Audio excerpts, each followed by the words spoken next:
belum bisa menunda bisa lagi itu hasanah itu kebaikan itu. Kalau banyak belum tentu hasanah buat akhirat.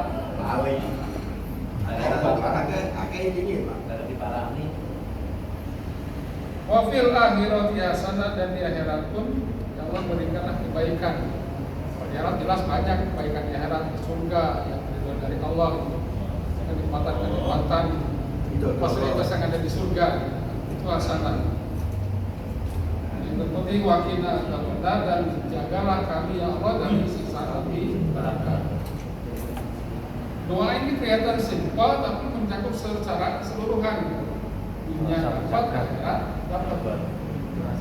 Hanya bersifat umum gitu kan, karena Allah yang tahu hasanah dunia buat kamu gitu kan. Ini gitu kan, supaya kamu dapat hasanah di akhirat. Tapi ketika kita diberikan segini gitu kan, alhamdulillah gitu kan. Itulah hasanah yang Allah berikan buat kamu gitu, supaya kamu dapat hasanah di akhirat. Kita berdoa Rabbana tidak punya hasanah gitu. Bukan kaya Allah, bukan gak kaya, itu hasanah buat kamu supaya kamu dapat hasanah di akhirat.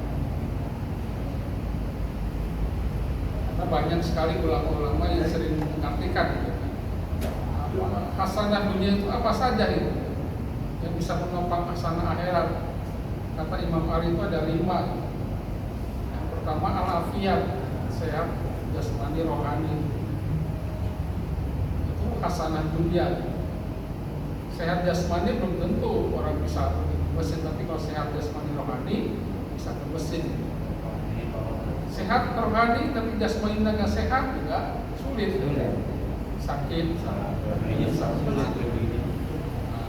Hasanah dunia itu apa? Alafiat, sehat jasmani, sehat rohani. Jasmani sudah sehat, rohani sehat, sehingga bisa melaksanakan ibadah. Yang kedua, al-mal sholih, harta yang halal. Harta yang halal itu hasanah dunia gitu, kan, untuk menopang hasanah akhirat. Karena apa? Dengan harta yang halal gitu, kan, pikiran pun akan menjadi pikiran yang sehat gitu. Dan itu bisa menunjang jasmani kita untuk melaksanakan ibadah kepada Allah. Tapi kalau kita dapat uang haram gitu, kan, uang panas, jangan harap pikiran kita untuk ngaji, jangan harap pikiran kita untuk sholat gitu. Terus pikiran itu pikiran kotor. Kenapa yang dimakan oleh kita adalah apa yang haram. Ingin bersenang-senang terus. Amal soleh harta yang halal itu bisa menunjang di akhirat. Yang ketiga, al-mar'atu sholihah, istri yang soleh. Istri yang soleh jelas bukan hasanah. Meskipun cantik gitu. Soleh. Pun jelek tapi nggak soleh. Jelek tapi nggak soleh, kiamat. Terus ya aja, soleh hati. Ya bukan soleh hati ya. Ya segamannya gitu. Ya, soleh hati ya. Nah, dengan istri yang soleh bisa mendorong kita melakukan ibadah. 3, yang keempat, orang yang soleh, anak yang soleh, layu. Anak soleh bisa menunjang bapaknya soleh atau mendoakan bapaknya. Yang ketiga, ilmu diniyah, ilmu agama. Ilmu agama itu hasanah. Jadi kalau orang bisa ngaji itu hasanah karena bekal di akhirat. Ilmu agama itu gunanya seperti itu kan, hasanah menunjang hasanah di akhirat. Maka dorong anak-anak kita untuk belajar agama. Ulaika lahum nasibum mimma kasabu. Mereka itulah orang-orang yang berdoa dengan kalimat Rabbana atina fid dunya hasanah, baik ketika dia melaksanakan ibadah haji ataupun ketika kita habis sholat atau di mana saja kita berdoa dengan kalimat Rabbana atina fid dunya hasanah dengan pengamalan dengan amaliyah yang dicontohkan oleh Rasulullah, oleh Allah dan Rasulnya. Maka ulaika lahum nasibum mimma kasabu. Mereka itulah akan mendapatkan bagian dari apa yang telah mereka usahakan, baik di dunia maupun di akhirat. Jadi kalau kita berdoa Rabbana atina fid dunya hasanah gitu kan, Bagi orang yang belum berjodoh, dikasih jodoh oleh Allah hasanah. Bagi orang yang belum punya pekerjaan, Allah kasih pekerjaan yang hasanah. Bagi orang yang belum punya anak, Allah kasih anak hasanah. Doanya Rabbana tidak punya hasanah. Ketika kita berbisnis, Allah lancarkan bisnisnya menjadi bisnis yang hasanah. Dinasibun bagian. Wallahu sari'ul hisab, dan Allah itu amat cepat perhitungannya. Baik nanti di akhirat ketika menghisab seluruh makhluk atau membalas seseorang, cepat hitungannya itu. Kalau kita kan membalas itu kan pikir-pikir gitu kan. Pinginannya orang ini gitu kan. Ketika aku mantenan, aku ngekei 100 gitu kan. Oh dia ngasih segini gitu kan. Diperhitungkan gitu kan. Nanti kalau dia ngasih ke saya 100 gitu kan, saya pun akan balas 100 atau 110. Tapi kalau Allah sering hisab, cepat hitungannya tanpa panjang. Artinya ketika orang berdoa itu langsung oleh Allah dikabulkan tanpa berpanjang. Sering hisab, cepat hitungannya Allah itu. Ketika dia berdoa, hari itu juga Allah kasih, saat itu juga Allah kasih. Itu sariul hisab.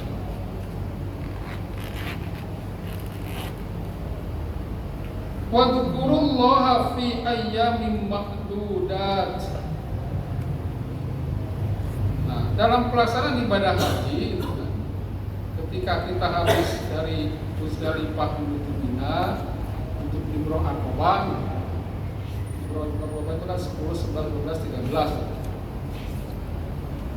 Aqabahnya kan 10 gitu kan. Kemudian lempar biasanya kan 11, 12, 13. Nah, ketika melempar tanggal 11, 12, 13 itu kata Allah, wazkurullaha, hendaklah kalian berbanyak zikir kepada Allah. Terserah mau ketika habis sholat zikir kepada Allah, atau ketika melempar batu sambil mengucapkan Bismillahirrahmanirrahim, berbanyak zikir. Karena apa gitu kan? Ketika itu kan biasanya di Jumroh itu kan suasana ibadah terakhir. Sebentar lagi kan selesai tahallul, kemudian kepulangan. Maka di saat-saat itu kan nunggu waktu mau ke Mekah, dari Mina ke Mekah gitu. Kan orang kadang-kadang orang nggak sabar gitu kan, atau saling ngerasain, atau saling cangkruan. Kata Allah, ketika kamu berada di Mina gitu, kan Jumroh itu hanya sebentar. Nunggunya itu 3 hari itu lamanya itu. Maka saat itu berbanyaklah zikir kepada Allah. Faman ta'ajjala fi yaumaini, maka barang siapa yang mempercepat dalam 2 hari, 11, 12, sehingga 13 ditinggalkan gitu kan. Di 11 lempar, 12 lempar lagi, sudah pulang ke Mekah gitu kan. Maka Allah fala itsma alaih, maka tidak berdosa. Namanya nafar awal, nafar akhir 3 hari itu. Gak apa-apa, mau nafar awal silahkan, nafar akhir pun silahkan. Jadi waman ta'akhkhara, barang siapa yang menunda nafar akhir, fala itsma alaih, maka juga tidak berdosa. Nah, biasanya kebanyakan orang-orang itu nafar awal gitu. Kepingin cepet-cepet beres, memang ngenteni suwe gitu kan, nang Mina. Lebih baik mereka pulang ke Mekah setelah selesai tanggal 12 gitu. Lalu sudah selesai. Lalu tawaf kepada itu.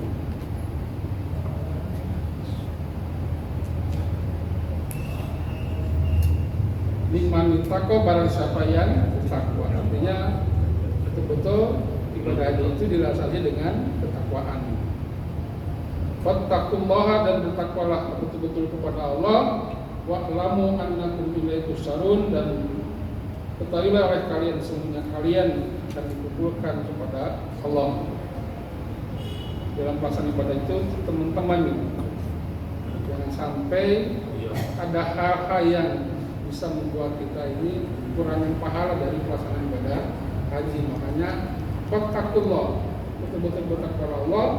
Wa'lamu, dan yakinkan bahwa kita akan dikumpulkan di hadapan Allah untuk diminta pertanggungjawaban dari segala amal perbuatan kita. Hasil teman ketika kita melaksanakan ibadah haji. Kenapa hemat dengan biaya, hemat dengan perjalanan, hemat dengan tenaga. Kalau hanya sekedar wisata saja kan rasanya hemat. Wa minan nasi may yujibuka qauluhu fil hayatid dunya. Ketika orang melaksanakan ibadah haji ada dua karakter, ada yang doa untuk dunia, ada yang berdoa untuk dunia akhirat. Begitupun di dunia gitu. Kehidupan manusia ini kadang-kadang karakternya beda-beda gitu. Ada yang karakter penampilannya itu meyakinkan padahal hatinya bobrok gitu, hatinya kotor gitu. Ada yang memang penampilan biasa tapi justru hatinya bersih gitu. Memang yang ideal adalah penampilannya bagus, hatinya pun harus bagus gitu. Tapi setidaknya penampilan biasa tapi hati yang bagus itu, betul-betul ikhlas itu. Bukan sekedar penampilan bagus tapi hatinya jelek gitu. Nah, kata Allah banyak orang-orang yang berpenampilan bagus tapi hatinya jelek gitu. Wa minan nasi, dan di antara sebagian manusia kata Allah may yujibuka qauluhu fil hayatid dunya. Ada orang yang kamu Muhammad itu atau siapa saja merasa takjub, kagum qauluhu terhadap ucapannya fil hayatid dunya, di dalam kehidupan dunia. Jadi kalau ngomong itu hebat retorikanya gitu, meyakinkan gitu. Ini biasanya digunakan saat-saat kampanye. Meyakinkan gitu. Nanti kalau saya jadi gitu, ini tambak segaran gitu kan, tetap jadi jalan tambak segaran. Kasih rupa jadi jalan kenjeran. Kan meyakinkan gitu. Ada wujud jimsan itu orang-orang meyakinkan gitu. Di kemarin pil wali kota atau wali kota gitu. Meyakinkan, dibuka qauluhu, kagum, banyak rakyat kagum, lusukan, kagum, banyak yang kagum. Nah, bahkan untuk memberi keyakinan wa yushidullaha ala ma fi qalbi, dia mempersaksikan nama Allah itu kan atas apa yang ada di dalam hatinya itu. Artinya mengucapkan sumpah gitu kan, bahwa dia betul-betul akan membahagiakan masyarakatnya, akan menyenangkan masyarakatnya gitu kan. Kalau dia menjadi seorang anggota dewan, atau menjadi pemimpin, itu demi Allah gitu. Saya kalau jadi ketua RT gitu, misalkan saya bebaskan semua. Kan saya bebaskan SPP.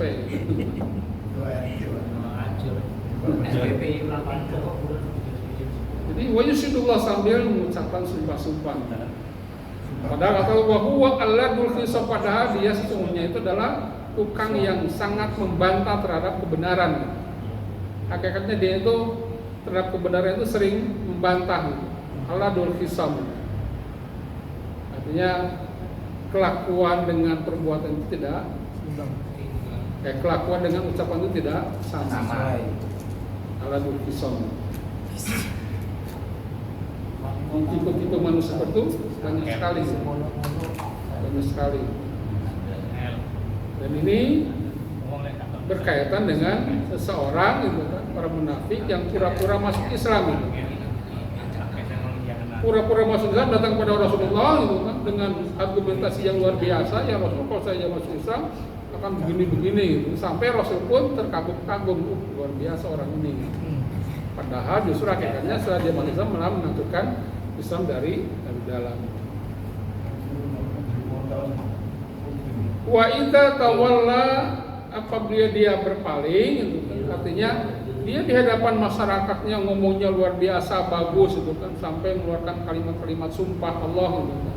Tapi ketika dia berpaling gitu kan, sa'a fil ardi, dia berusaha di muka bumi, liyufsida fiha, untuk membuat kerusakan. Artinya apa? Ketika dia mengucapkan kelakuan-kelakuan baik di hadapan masyarakatnya, tapi kenyataannya di belakang dia malah kelakuannya jelek gitu. Atau sholat misalkan, tukang judi misalkan, tukang mabuk misalkan, yufsidu fil ardh. Wa yuhlikal harsa wan nas, bahkan dia suka merusak gitu, membinasakan harta. Di sini adalah istri, wan nasa, dan anak keturunan gitu. Artinya dia di dalam rumah tangganya sendiri gak beres gitu. Tapi ketika dia ngomong di hadapan orang lain seolah-olah dia orang baik gitu. Padahal isinya tertekan, anak pun tidak nyaman dengan keberadaan bapaknya tadi. Banyak tipe-tipe orang seperti itu gitu. Dia menasihati kepada orang lain tapi dia sendiri rumah tangganya hancur gitu. Iya, kehidupan orang kalau kita lihat di televisi gitu, ngomongnya kan bagus tentang pengacara, anggota dewan gitu. Tapi kenyataannya dalam kehidupan rumah tangganya malah hancur gitu. Tapi kalau ngomong seperti orang hebat gitu. Nah, ayat ini memperingatkan kepada kita hati-hati gitu terhadap tipe-tipe seperti itu gitu. Jangan lantas kita terkagum-kagum gitu, sebelum kita menyelidiki kebenaran perilaku orang-orang tersebut gitu. Jadi jangan mudah terbedaya gitu. Apalagi di musim-musim kampanye gitu. Hanya sekedar dengan bantuan 100.000, bantuan kambing atau apa, sembako, kemudian kita terjerumus. Apa yang terjadi gitu. Rugi sendiri kita. Karena apa? Karena mereka penentu segala kebijakan pemerintah, kebijakan negara. Ternyata kebijakannya tidak pro rakyat, kebijakannya tidak memuaskan kita gitu. Banyak kebijakan-kebijakan yang justru menguntungkan mereka, golongannya, tapi rakyatnya malah yang menderita. Jadi hati-hati ketika kita berhadapan dengan orang-orang yang tipenya seperti itu.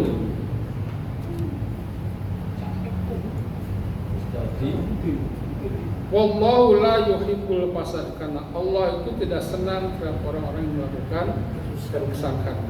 Kalau kalimat la yuhibbul fasad menunjukkan Allah bakal memberikan peringatan, memberikan siksa kepada orang-orang semacam itu. Wa idza qila lahu taqillah, tapi itu apabila orang tadi itu kan yang tutur katanya membuat orang itu kagum gitu. Tapi ternyata kelakuannya jelek, kelakuannya buruk gitu. Kemudian wa idza qila lahu taqillah, ketika dia dinasihati gitu kan, entah oleh siapapun gitu kan, ittaqillah, bertakwalah kepada Allah.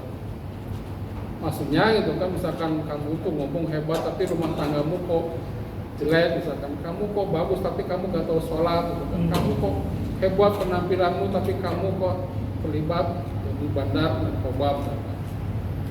Dinasihati itu bukan malah nurut itu kan, tapi akhadatul izzatu bil istimbul, kesombongannya bil ismi, karena dia sering melakukan perbuatan dosa. Jadi kalau nasihat itu kan, kamu itu kan rakyat kaya, itu pemimpin gitu. Rakyat tahu apa sih gitu. Kan sering timbul izzah, kesombongan seperti itu gitu. Kan pemimpin-pemimpin yang dikritik oleh rakyatnya gitu. Kadang-kadang ini yang ngomong juru bicaranya itu luar biasa gitu, menimbulkan kesombongan gitu. Hati-hati gitu. Seharusnya ketika dikritik yang membangun itu kan, bukan menjelekkan pribadinya tapi mengkritik sebagai jabatannya, seharusnya kan menerima gitu. Tapi bukan malah izzatu akhodat, izzatu bi ismi, timbul kesombongan gitu. Kan banyak, kamu tahu apa gitu. Meskipun ini yang ngomong itu juru bicaranya, tapi secara tidak langsung dia sendiri yang seperti itu ngomongnya, akhodat izzatu bi ismi itu kan, saya orang hebat gitu. Kamu tahu apa gitu. Berani-berani menasihati, berani-berani mengkritik gitu. Soalnya kan kita ini seperti Umar bin Khattab gitu. Dikritik apa? Umar itu kalau dikritik gitu kan, bangga, senang gitu kan. Saya senang melihat Anda berani mengkritik saya gitu. Memang harus seperti itu gitu kan. Pemimpin dikritik itu harus bangga karena dia bisa melakukan perbaikan, bukan malah ahdasul izzatun bil ismi, timbul kesombongan, keangkuhan gitu. Tidak mau introspeksi diri gitu. Itu banyak tipe-tipe pemimpin seperti itu. Maka kata Allah, kalau orang dikritik kemudian dia tidak mau menerima kritikan, bahkan izzah kesombongannya muncul gitu kan, maka kata Allah fahasbuhu jahannam gitu kan. Oh, kata Allah, orang-orang seperti itu cukup neraka jahanam tempatnya. Allah ancam itu kan. Biar mereka mendapat jabatan, tapi berapa lama sih jabatan mereka pegang? Paling 10 masih tidak periode 2 tahun kan sudah itu kan. Tapi nanti mati fahasbuhu jahanam akan menjadi tempatnya. Wa bisal mihad wala bisal mihad, dan sungguh neraka jahanam itu tempat tinggal yang seburuk-buruknya. Presiden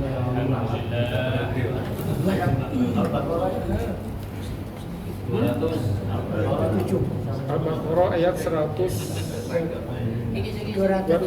sampai 207. 206. Iya, besok 6.